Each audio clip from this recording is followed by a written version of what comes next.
Tous les contes dits pour enfants, de Barbe Bleue à la Petite Sirène, sont imprégnés de l'époque qui les a vus naître.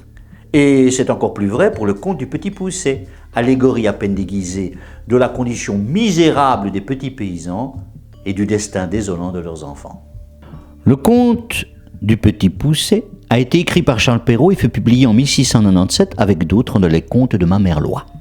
L'auteur s'est certainement inspiré de traditions orales anciennes pour transcrire ses propres histoires. Et dans le cas du Petit Poucet, il n'avait qu'à regarder autour de lui comment vivaient les paysans pour décrire, sans exagérer, leur misère sans fond.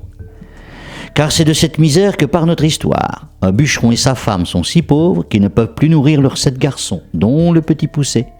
Ils décident d'aller les perdre en forêt. Vous connaissez l'histoire. Poucet, enfant chétif et malin, sème derrière lui des cailloux pour retrouver avec ses frères le chemin de sa maison. Mais après cette première expérience, la disette revient têtue et il faut à nouveau perdre les enfants dans la forêt. Cette fois-ci, ils sont enfermés avant d'être égarés.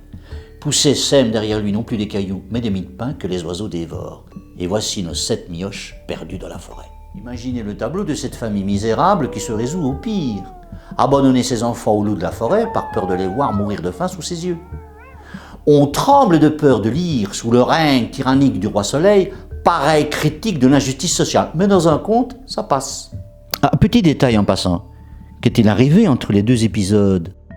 Eh bien, le Seigneur avait remboursé enfin ses paysans, y compris les parents de Poucet, qui avaient regretté leur geste et crié leur joie en voyant revenir les enfants la première fois. Hélas, la famine revint, témoin d'une invincible pauvreté des petites gens. Dans leur errance au fond des bois, les 7 petits garçons tombent sur un ogre, caricature à peine déguisée du prédateur dont on sent bien qu'il ne se contente pas de manger les enfants.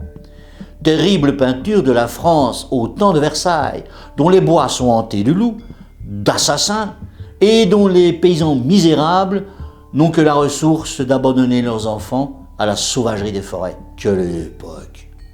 N'oublie pas de t'abonner.